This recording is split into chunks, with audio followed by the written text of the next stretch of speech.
This is Salima, where I served as a Peace Corps volunteer.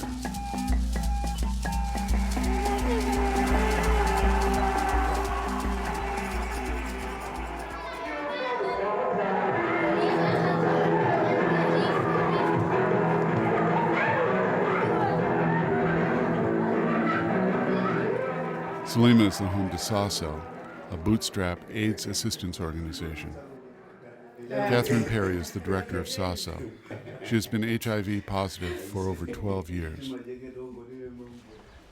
In one of their children's programs, youngsters, many of them orphans, attend AIDS classes. And the best program is the orphan program, because the children, they must learn how their parents died. Because some of the children, they have looked after their parents, they didn't know what was wrong. Part of the class involves making notes or drawing in what's called a memory book. They're encouraged to chronicle what they can remember before their parents died.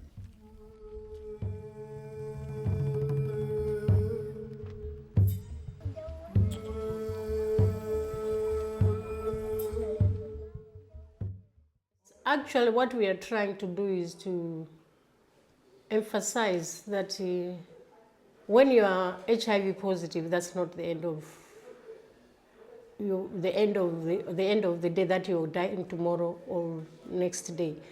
But they have got more time. So these people living with HIV/AIDS are able to go and talk about their status to the community. People can actually see and say, yeah, here is somebody who has this disease and who is talking about it. And the first time I listened to a person living with AIDS speak about AIDS, I was very touched.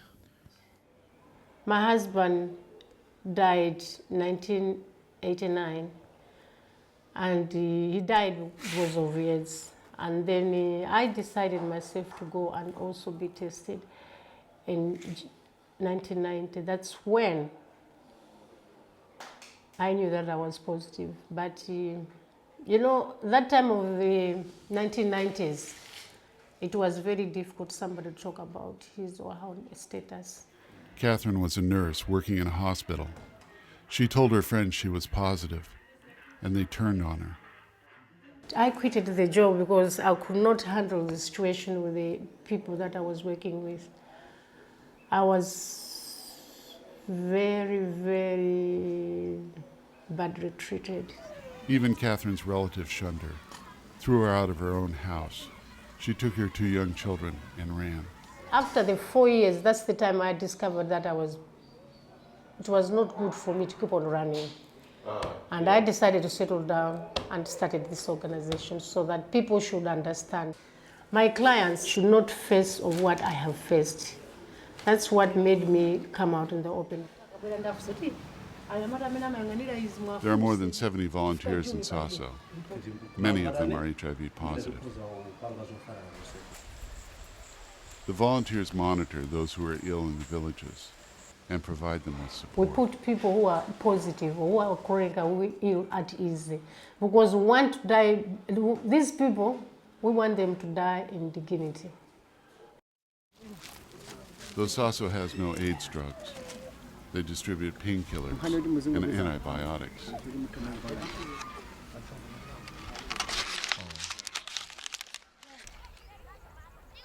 In another part of the district, I found a common AIDS story. Laveti Malusi is often sick. Her husband and much of her family have died. This spring, she was too ill to work in the fields and plant her crop. Now she has no food to feed what remains of her family. 3 granddaughters and a daughter crippled by polio are in her care. All they have to eat are edible weeds. George Kayama from SASO inquires to how she is doing. He finds that they are hungry, but George can do little to help. He explains that SASO has no food to give. All he can do is offer to pray with her.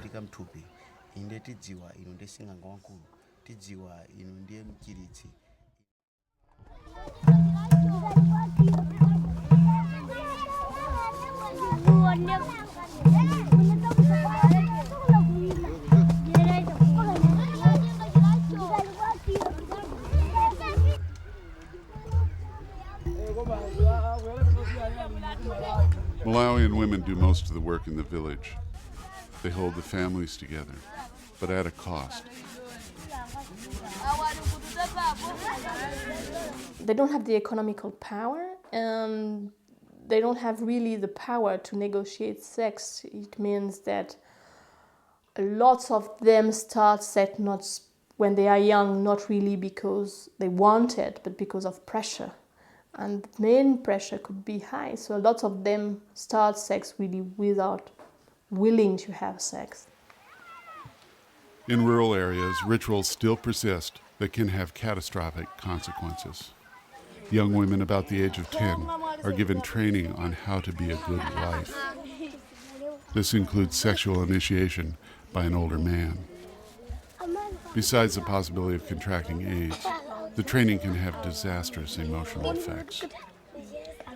Sure, there is lots of rape you could call it rape. It's never called like that in this society, but it could be also associated to that. The problem is they don't have the power, so they don't negotiate sex, and they are very passive. And it's not like in Europe or in the States, where if you don't want, you don't want. A no is a no. In this society, for a girl to say no, it's maybe more complicated. It's not uncommon for older men to make offers to younger women. For many girls, money for food or school fees is hard to refuse. Frequently, these men are HIV positive, and the women become their victims.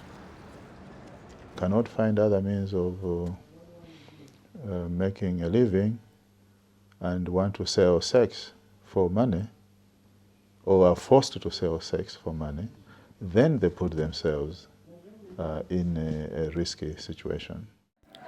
Because of their older sexual partners, the virus that causes AIDS begins to appear in women about the age of 15. But young men who are not as sexually active don't seem to become infected in any significant numbers until they are older, about 20. AIDS ravages more than its victim. The well-being of the whole country is threatened. In Malawi, AIDS could very easily destroy what was once a promising future.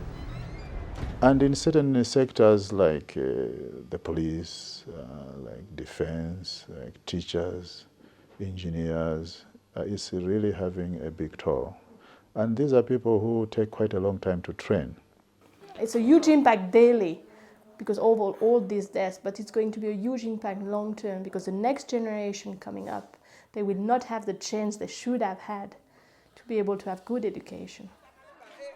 Malawi introduced free education for all, but it seems impossible for the country to maintain it.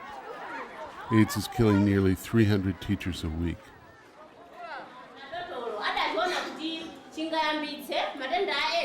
This class has 251 students, a result of the depletion of teachers by AIDS.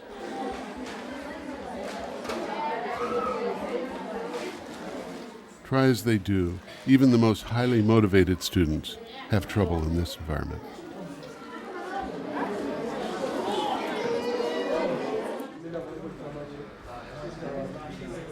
Vishal Dasani is the owner of DK, Malawi's largest construction materials supplier.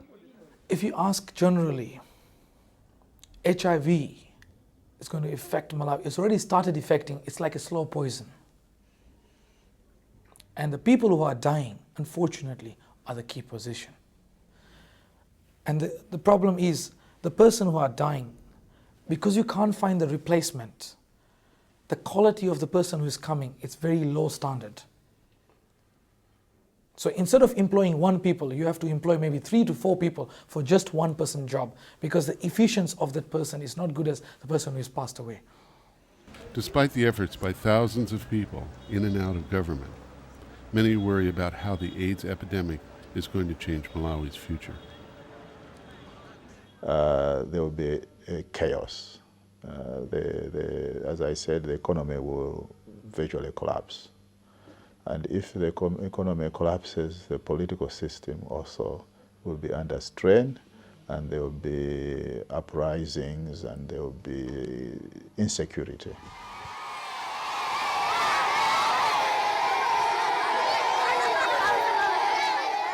Half the population of Malawi is under 15.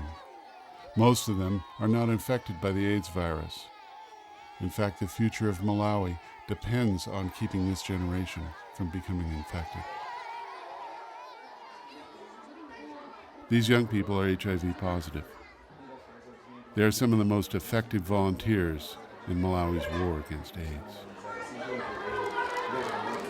In a few minutes, they will face 2,500 elementary school students.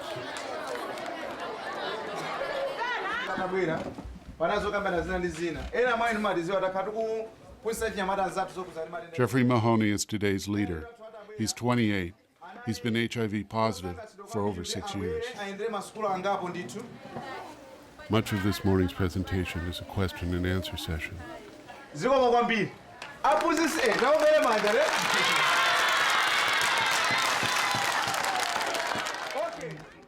Besides appearing at schools, they distribute information on confidential AIDS testing. And they also advocate what they call safer sex.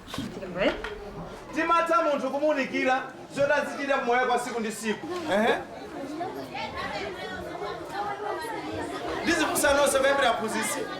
school home. You